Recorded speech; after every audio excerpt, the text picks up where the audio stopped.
The notification pinged on my phone at 6:47 a.m. on a Tuesday that would change everything.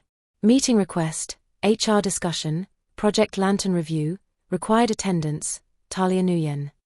I stared at the email through bleary eyes, my coffee still brewing in the kitchen of my downtown Austin apartment.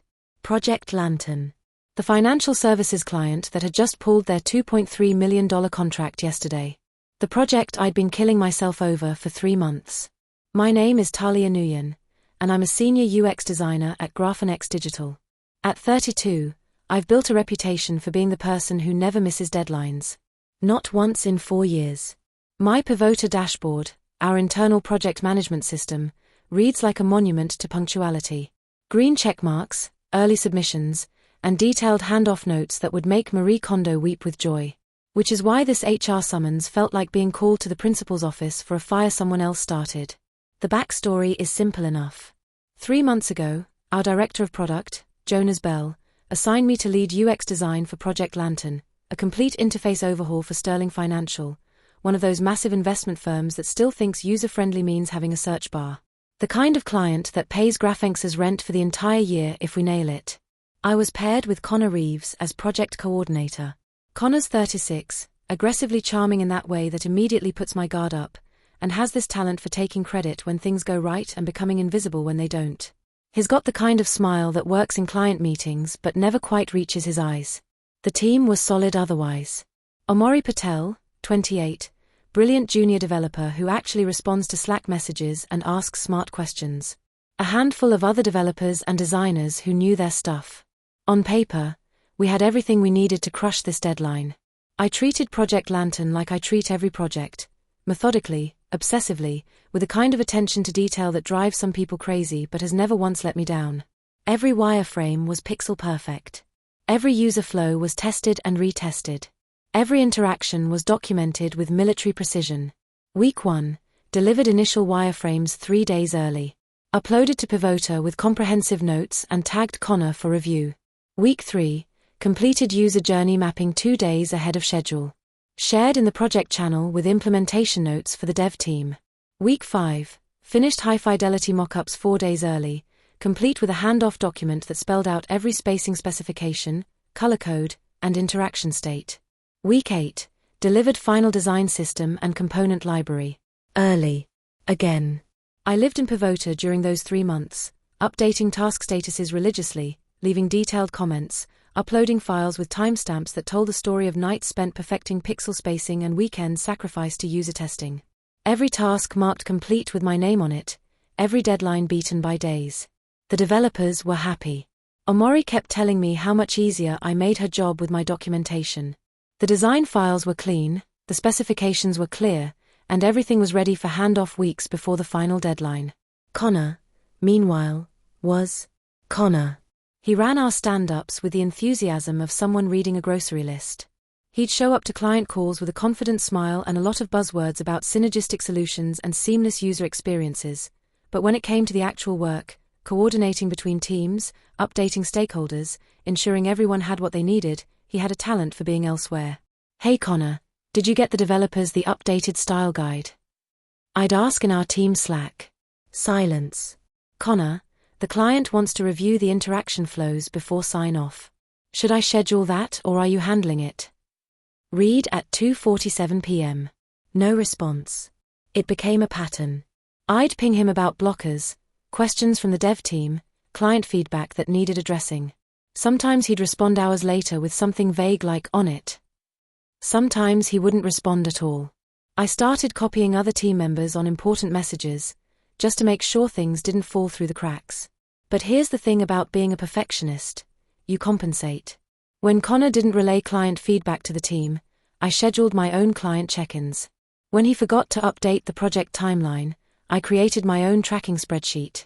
When developers had questions he wasn't answering, I jumped into their DMs directly. I thought I was being helpful. Turns out, I was creating the perfect cover for someone who wasn't doing his job. The deadline was Friday, November 18th. By Wednesday the 16th, I had delivered every single item on my task list. My Pivota dashboard was a sea of green check marks. The design files were uploaded, organized, and ready for final review. I spent Thursday writing transition notes and organizing my project folder for whoever would maintain it post-launch. Friday morning, I woke up feeling good. Project Lantern was done, delivered, ready to impress Sterling Financial and secure Graphinex another year of steady revenue. By Friday afternoon, everything was on fire. The first sign of trouble was Jonas Bell storming through the office like a man who just watched his house burn down. Jonas is 48, built like a former linebacker, and doesn't waste words on small talk. When he's happy, you know it. When he's furious, you feel it from 3 floors away. Conference room. Now. He pointed at Connor, then at me. Emergency client call in 5 minutes. Sterling Financial was on the video screen when we walked in, and they were not happy. Patricia Morrison, their chief technology officer, had the expression of someone who'd been expecting a birthday cake and received a flaming bag of dog shit instead. "We're terminating the contract," she said without preamble. "The deliverables are incomplete, the communication has been chaotic, and we've lost confidence in Graphinex's ability to deliver on this project." My stomach dropped through the floor. Incomplete deliverables? I'd been living in Pivota for 3 months. Every task was marked complete. Every file was uploaded. "What specific deliverables are you referring to?" I asked, pulling up Pivota on my laptop. Patricia shared her screen. It showed the client portal Connor was supposed to be maintaining, their window into our project progress. Half the tasks showed as in progress. Critical files were missing. The timeline looked like we were weeks behind schedule. But that was impossible. I was staring at my own Pivota dashboard, where everything was green, complete, delivered days early. Connor jumped in with his smooth client voice. "There have been some internal coordination challenges, but we can absolutely get back on track." "No," Patricia cut him off. "We're done. We'll be requesting a full refund and moving forward with another vendor." The call ended. Jonas sat in silence for 30 seconds that felt like 30 years. "How," he said finally, "does a team miss a deadline by weeks when I was getting progress reports saying we were ahead of schedule?" Connor and I looked at each other. I opened my mouth to explain about the client portal discrepancy, but Connor was faster. "I think we need to have a conversation about accountability," he said, and something in his tone made my blood freeze. "I've been trying to manage this project around some communication issues that I didn't want to escalate until now." He was looking directly at me. "Talia's been difficult to coordinate with. Missed handoffs, delayed deliverables, poor communication with stakeholders. I've been trying to compensate, but..." He spread his hands in a gesture of helpless frustration. I stared at him. The man who hadn't responded to a direct message in weeks was accusing me of poor communication. The coordinator who'd left client questions unanswered was blaming missed handoffs on the designer who'd never missed a deadline in 4 years.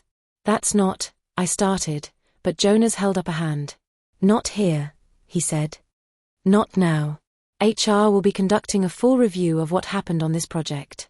Both of you will be hearing from REA." 2 days later, the email appeared in my inbox like a digital subpoena. Rhea Thomas, head of HR, wanted to meet with me regarding concerns raised about project management and deliverable quality on Project Lantern. I read the email 3 times, my hands shaking slightly on my keyboard. Connor had actually done it. He'd thrown me under the bus for his own failures, and now I was the one facing a formal HR investigation. That evening, I sat in my apartment staring at my laptop screen, Pivota open in front of me. 3 months of work. Hundreds of time-stamped entries. Every task completed early, every file uploaded with military precision, every communication documented in digital ink. Connor thought he could rewrite history. But he'd made one critical mistake. He'd forgotten that I'm the kind of person who keeps receipts. I've always been methodical, but that night I became something approaching forensic.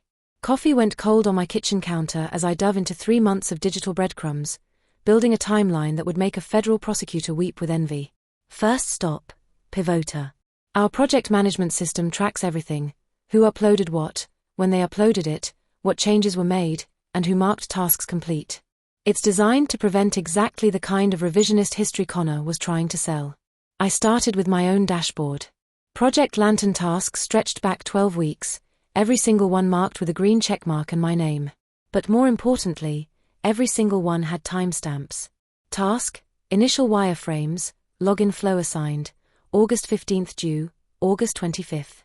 Completed, August 22nd, 3:47 p.m. Completed by Talia Nguyen. File uploads. Task, high-fidelity mockups, dashboard interface. Assigned, September 2nd. Due, September 12th. Completed, September 8th, 1:23 p.m. Completed by Talia Nguyen. File uploads. 3 months of this. 6 to 7 completed tasks. Average completion time, 4.2 days before deadline. Not one single task marked late. Not one. But then I started digging into Connor's tasks, and the picture got interesting.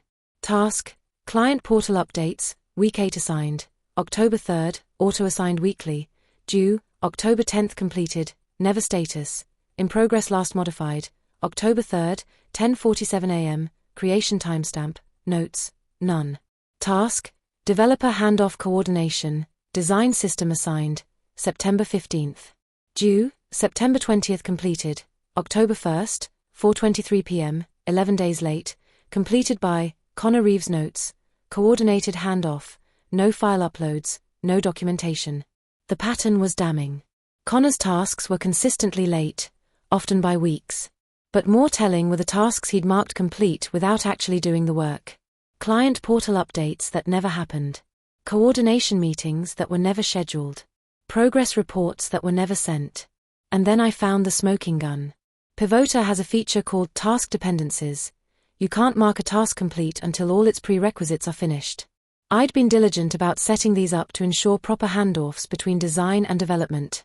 Task, final design review, client approval assigned, November 10th. Due, November 15th.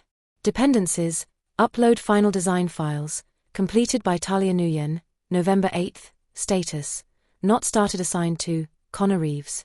The final client approval task, the one that would have prevented this entire disaster, had been sitting in Connor's queue for a week. My design files were uploaded and ready. The client was waiting. All Connor had to do was schedule a review meeting and click complete. He'd never even opened the task. Next, I pulled up Slack.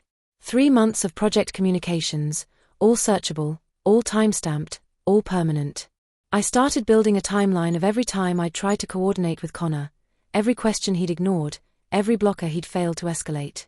August 28th, 2:15 p.m. Talia, hey Connor, client wants to see wireframes before we move to high FI. Can you set up a review call this week? Read 2:16 p.m. August 30th, 9:23 a.m. Talia, following up on client review, still need to schedule before I start mockups. Read 9:45 a.m.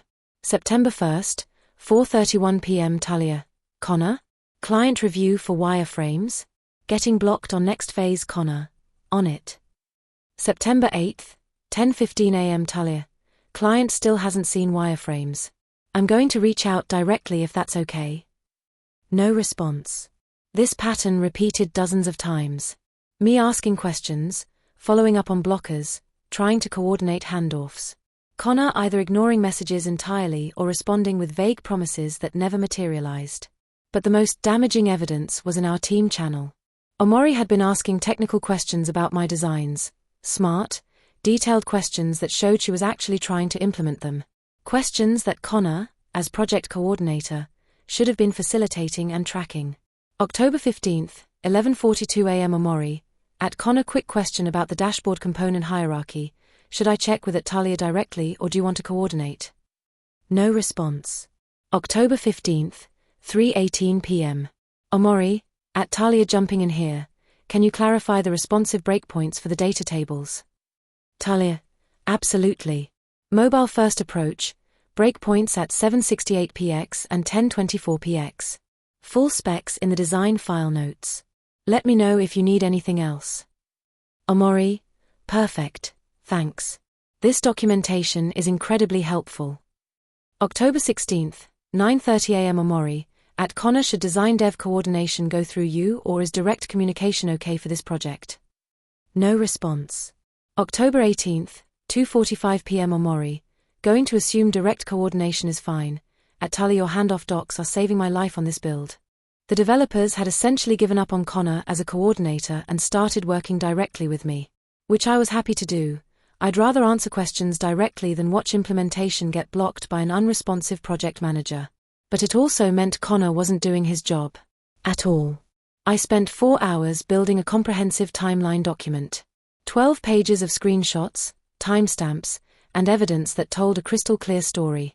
Design deliverables completed consistently early, 67 tasks, average 4.2 days ahead of deadline. Project coordination tasks consistently late or incomplete, 23 tasks late, 8 never completed. Communication attempts ignored, 47 direct messages to Connor with no response. Client portal never updated, 8 weeks of missing progress reports. Final approval process never initiated, despite all design assets being ready a week early. I titled the document Project Lantern Timeline, Task Completion and Communication Records, and saved it as both a PDF and a spreadsheet. Clean, professional, devastating. But I wasn't done. I also pulled email records showing every time I'd CC'd other team members when Connor wasn't responding. Calendar invites showing client meetings I'd scheduled myself when Connor failed to coordinate them. Even my personal task tracking spreadsheet, the one I'd created to compensate for Connor's lack of project management.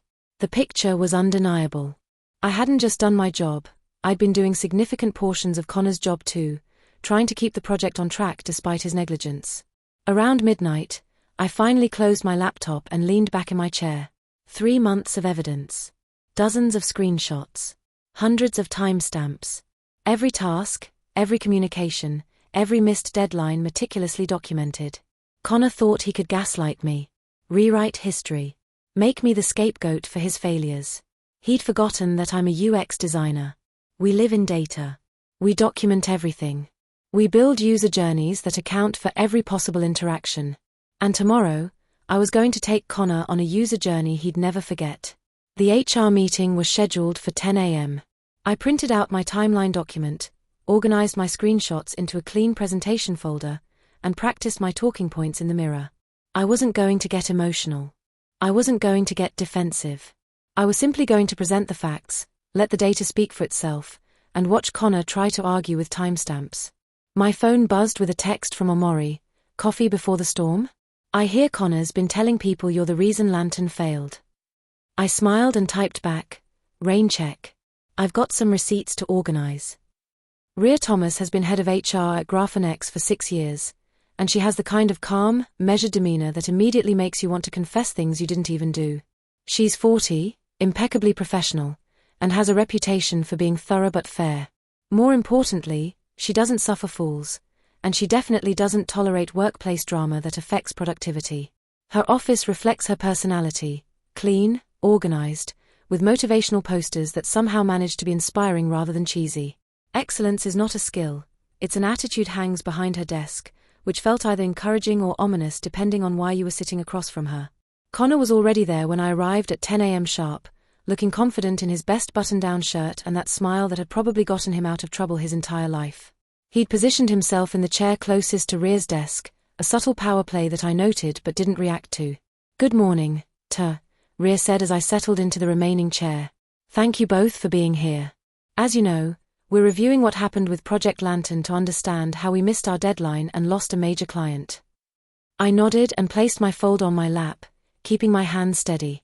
Connor leaned forward slightly, already positioning himself to take control of the narrative.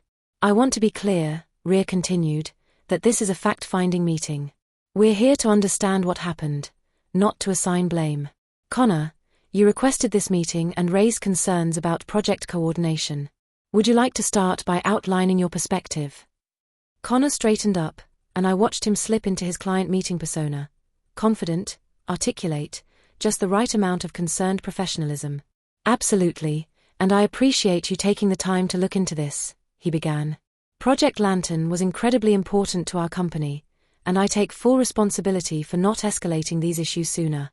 I was hoping I could manage around them, but in hindsight, I should have brought them to your attention weeks ago." He paused for effect, a classic Connor move I'd seen him use in client presentations. "The primary issue was coordination with Talia. I know she's talented, and I want to emphasize that this isn't about her design skills. But there were consistent problems with communication, missed handoffs, and delays that put the entire project timeline at risk." I kept my expression neutral, but internally I was marveling at the performance. Connor was good at this, weaving just enough truth. Lantern was important, there were coordination problems, with complete fiction, delays, missed handoffs, to create a narrative that sounded plausible. Can you be more specific? Rhea asked, pulling out a notepad. Of course. Connor shifted into full storytelling mode. It started early in the project. I'd request deliverables or ask for updates, and either wouldn't hear back from Talia for days, or would get responses that didn't actually address what I needed. Client questions would sit unanswered while I tried to track down information. He was warming up now, his voice taking on the slightly frustrated tone of someone who'd been trying to be patient but had finally reached his limit. The wireframes were delivered late, which put pressure on the development timeline. When we moved to high-fidelity designs, there were multiple rounds of revisions because the initial deliverables didn't match client requirements. And the final design system, which was supposed to be ready for developer handoff 2 weeks ago, only came together at the last minute. Rhea was taking notes, her face carefully neutral. And how did you communicate these concerns to Talia during the project? I tried to address them directly first, Connor said, spreading his hands in a gesture of reasonable frustration. Multiple conversations, Slack messages, emails. But the pattern continued, and honestly, I was spending more time trying to manage around the coordination issues than I was able to spend on my actual coordination responsibilities. It was a masterclass in deflection. Take your own failures, poor communication, missed deadlines, lack of coordination, and project them onto someone else. Make yourself the victim of circumstances beyond your control. The final straw was the client portal, Connor continued. I'd been asking Talia to help keep the client-facing deliverables updated so Sterling Financial could track our progress. But those updates never happened consistently, which is why they were blindsided by thinking we were behind schedule when we actually weren't. And there it was. The big lie that would have been impossible to disprove if I hadn't spent 4 hours collecting screenshots. Connor was claiming that he'd asked me to update the client portal, a task that had never been assigned to me, never been discussed, and was explicitly his responsibility as project coordinator. Rhea looked up from her notes. Talia, would you like to respond to these concerns? I took a breath and opened my folder. This was the moment I'd been preparing for. I'd like to start by saying that I appreciate Connor's perspective, and I think there were definitely coordination challenges on this project, I said, matching his professional tone. But I'd also like to clarify the record with some specific data about timeline and deliverables. Connor's confidence flickered for just a moment, so briefly that I might have imagined it. I brought documentation of the project timeline because I think it's important that we base this conversation on facts rather than perceptions, I continued, pulling out my printed timeline. Would it be helpful if I walked through the actual delivery dates and communication records? Rhea nodded. Please do. I handed her a copy of my timeline document and opened to the first page. This shows every task assigned to me on Project Lantern, with completion dates and timestamps from Pivota. Connor leaned over to look at the document, and I watched his face change as he realized what he was looking at. Wireframes were assigned August 15th with a due date of August 25th, I read. I completed and uploaded them on August 22nd, 3 days early. High-fidelity mock-ups were due September 12th and completed September 8th. The final design system was due November 10th and completed November 8th. I flipped through pages of green check marks and early delivery dates. In total, I completed 6 to 7 tasks with an average completion time of 4.2 days before deadline. Not a single task was delivered late. Rhea was studying the timeline intently. Connor had gone very quiet.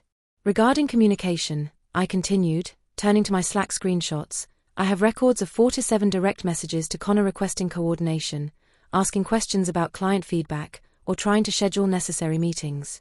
Here's an example from September 1st. I showed her the screenshot of my repeated attempts to get Connor to schedule a client review, ending with me asking if I should reach out directly. And here's the pattern that developed, I said, flipping to the team channel screenshots. When Connor wasn't available for coordination, team members started communicating directly with me. This actually worked well. The developers were able to get their questions answered and implementation moved forward smoothly. Rhea looked up from the documents. Connor, you mentioned that the client portal wasn't being updated. Can you clarify what you asked Talia to do regarding that? This was the trap, and Connor walked right into it. I requested that she help keep the client deliverables current, he said, but his voice had lost some of its earlier confidence. Upload progress reports, update milestone completions, that kind of coordination support. I pulled out my final piece of evidence, a screenshot of Connor's task assignments in Pivota. The client portal updates were actually assigned specifically to Connor, I said, showing Rhea the screen. Task title, Client Portal Updates, Weekly. Assigned every Monday for 12 weeks. Here's the completion record. Rhea studied the screenshot. 12 tasks, all assigned to Connor. 0 completed. I was never assigned client portal responsibilities, I continued quietly. And according to our project charter, client communication and progress reporting falls under project coordination, not design deliverables. The room had gone very quiet. Connor was staring at the documents like they were written in a foreign language. There's one more thing I'd like to show you, I said, pulling out my final screenshot. The task that actually caused us to miss the deadline.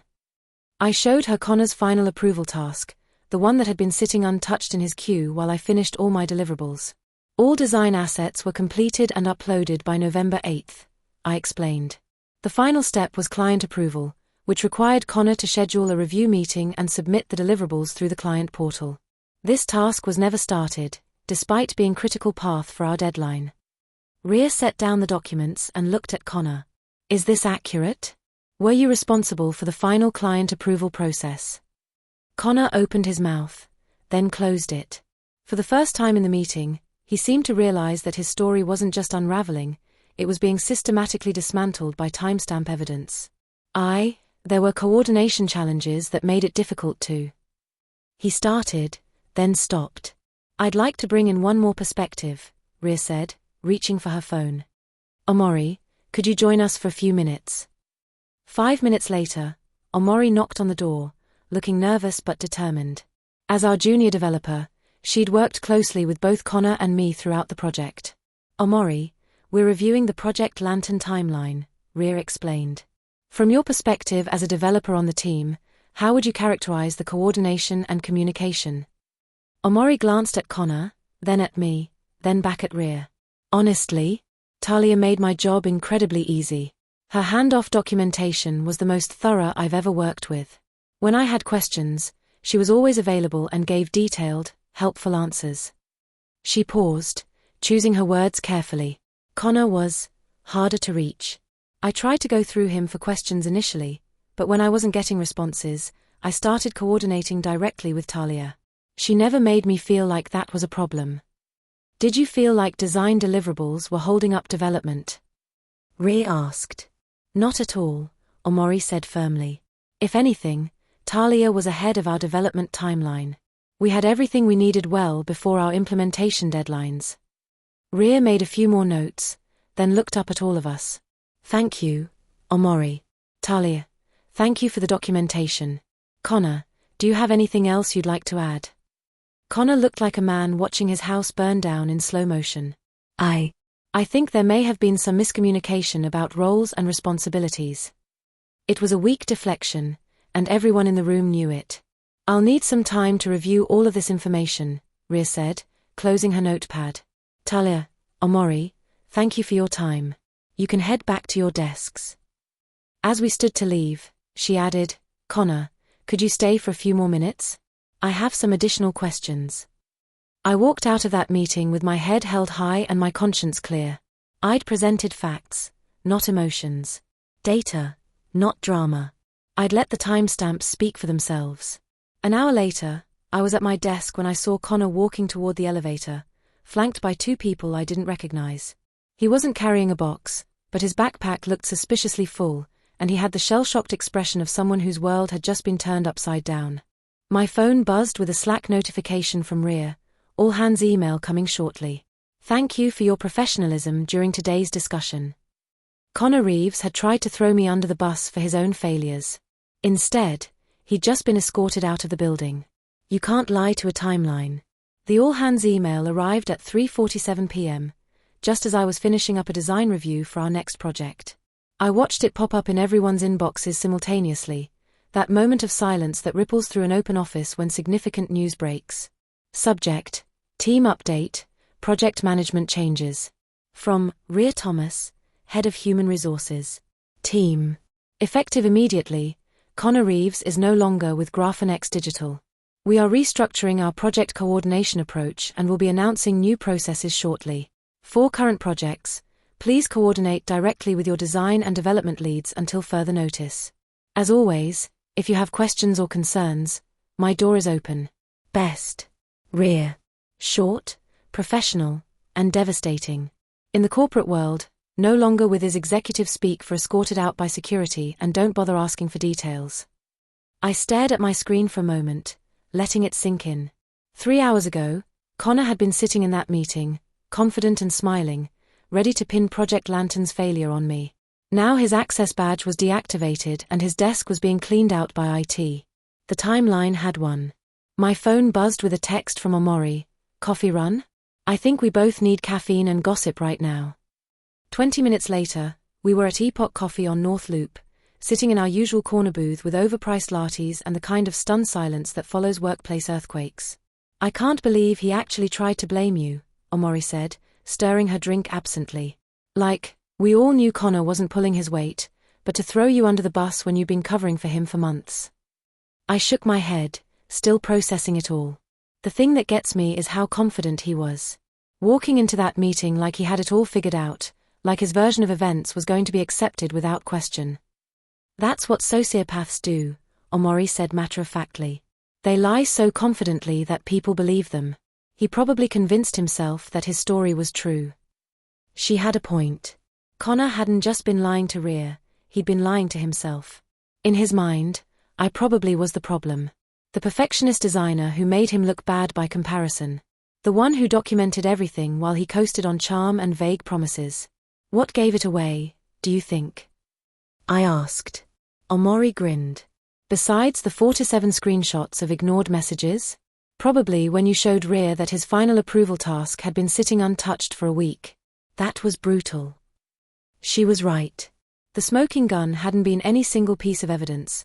It had been the comprehensive picture painted by 3 months of data. Connor could have explained away one missed deadline or brushed off a few ignored messages. But 6 to 7 early deliverables versus 0 completed coordination tasks? 4 to 7 documented communication attempts with no response?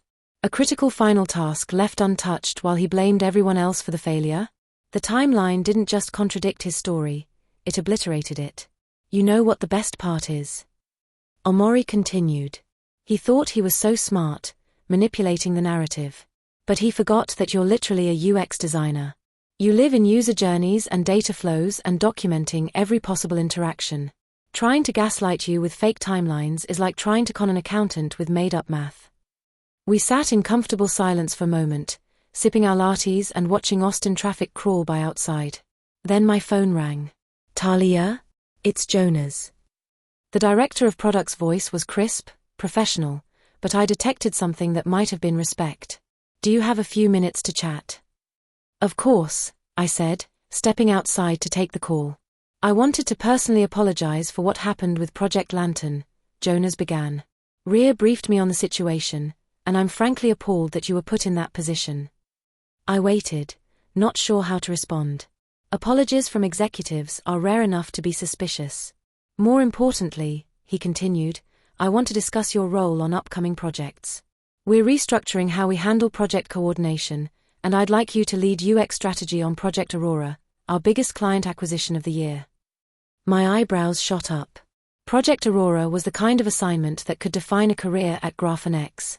I'm honored, I managed. But I should mention that I don't have formal project management experience beyond coordinating my own deliverables. Jonas chuckled. Talia, you've been doing project management for months. Connor was just taking credit for it. The difference is, now you'll get the title and the compensation that goes with it. After we hung up,